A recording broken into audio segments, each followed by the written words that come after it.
سو یہ جو Islamic NATO کی بھی ٹرم آپ نے سنی ہوگی عدی ملک صاحب، خاص طور پہ ہم دیکھ رہے ہیں کہ اس ٹرم کے حوالے سے بھی بہت سارے زاویوں سے بات کی جا رہی ہے کہ بھئی ایک اسلامک نیٹو کی بنیاد کا بھی آغاز ہے. ایک تو اس پہ بات ہمیں بتا دیجئے، اس کے علاوہ جو گراؤنڈ ریالٹی سے تعلق کا ذکر کریں بخاری صاحب، اس کو ذرا ہمارے لیے انپیک کریں. دیکھیں، اسلامک نیٹو تو میرا نہیں خیال کہ اس وقت بائی اینڈ لارج، جس طرح بخاری صاحب نے بالکل ٹھیک فرمایا کہ جو امریکہ جو سعودی پاور سسٹم کو سمجھتے ہیں، ان کو پتا ہے کہ سعودی عربیہ ایک لارجر جیو پولیٹیکل فریم میں کام کرتا ہے، اور بہت سارے جو ان کے میجر ڈیسیجنز ہوتے ہیں اس میں کسی نہ کسی لیول پہ آپ کو یعنی این او سی چاہیے، امریکہ سے چاہیے، جو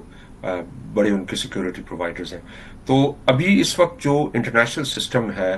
وہ اس لیول کی ایجنسی آپ کو نہیں دے گا کہ وہ تمام اسلامی ممالک، یہ تو ضرور ہے کہ وہ اکٹھے آئیں، اچھی سٹیٹمنٹ دیں، تھوڑا بہت سمبولک ایکشنز لیں، لیکن جو ریئل ایکشن کی ایجنسی ہے، ساورنٹی ہے، وہ بھی ان ممالک میں نہیں. لیکن میرے خیال میں جو سگنیفیکنس ہے نا، بعض مرتبہ پولیٹیکل اکانومی میں بھی یہ دیکھا جاتا ہے کہ آپ کی کوئی چیزیں علامتی ہوتی ہیں، اس وقت ان کا کوئی خاص یعنی کوئی بہت سبسٹینٹیو سگنیفیکنس نہیں ہوتی، لیکن جس طرح حالات چینج ہوتے ہیں تو وہی جو ایک ایمٹی فریم ہے، سٹرکچر ہے، اس میں ایک نئی جان بن جاتی ہے. تو ہم تاریخ کے اس دورائے میں ہیں جہاں پہ بڑی تیزی کے ساتھ جو الائنسز ہیں وہ ڈیورسیفائی ہو رہے ہیں، وہ تبدیل ہو رہے ہیں،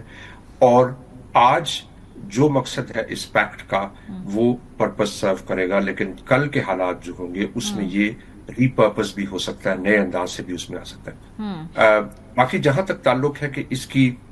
میرے خیال میں پاکستان کے لحاظ سے جو ہمارے لیے امپورٹنٹ ہے وہ یہ کہ ہم نے، ہماری جو اشرافیہ ہے اس نے